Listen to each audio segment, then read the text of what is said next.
This week, I want to share with you something that can tip you off to fraud within your business. This is especially helpful for my brothers and sisters in loss prevention, but anybody doing investigations for theft, this can be a big deal. Hi, I'm Larry Kaye with shadowanyone.com. I'm also the creator of the Investigator's Ultimate Guide series, which is premium private investigator training from someone who's been there and done that. I'm also a author a few times over, a couple of times over, number one bestseller on Amazon in my category. Okay, here's the thing. And again, loss prevention. Think about people who are stealing and then returning for store credit or gift cards, that type of thing. Used to be, they return it stuff for cash. So they would steal something that was maybe not had as much heat on it. You don't think of it as being stolen a lot. It was easier to steal, but then return it for the cash or nowadays the gift card, the store credit. Here's the thing. There's always been a way to track that type of thing, to see who's doing too much, to look for that suspicious behavior. And by too much, I don't mean legitimate returns. People do that all the time. But you're looking for those suspicious returns where this person is coming in every week returning bed sheets, $80 bed sheets. How is this possible? All right, well, the thing is, people are guarding the electronics section and the liquor section and things like that of a store, but they're not guarding the bed sheets too closely, so it's easy to steal an $80 set.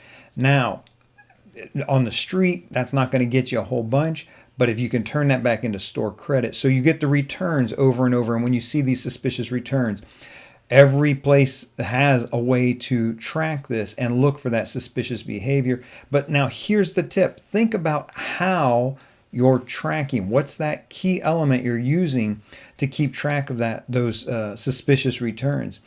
And here it is.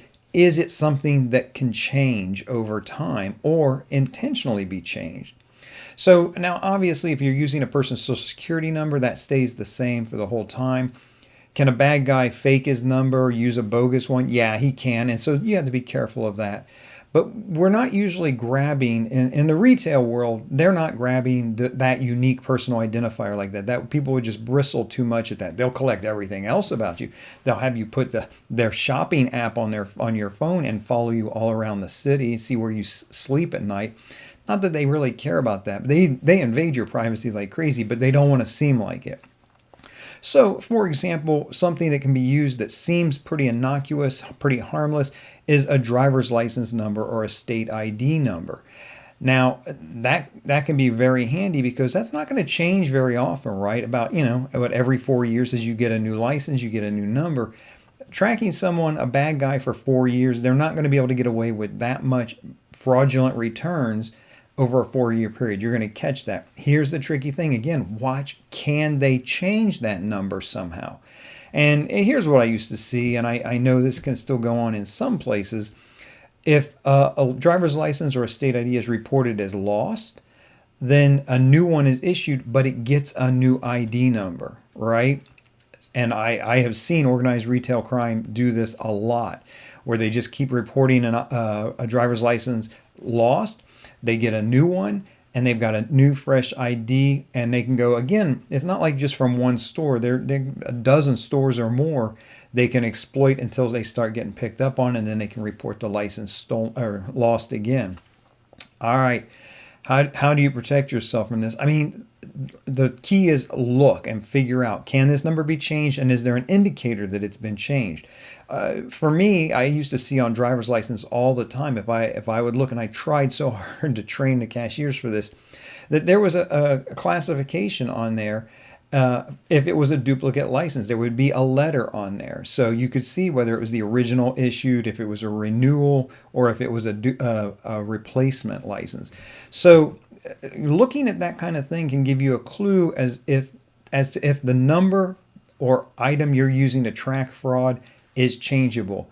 And it can give you a heads up way sooner. You may say, well, this is the first time this person's returned an item. No, not necessarily. Maybe it's the first time they've returned it using that indicator that you're tracking.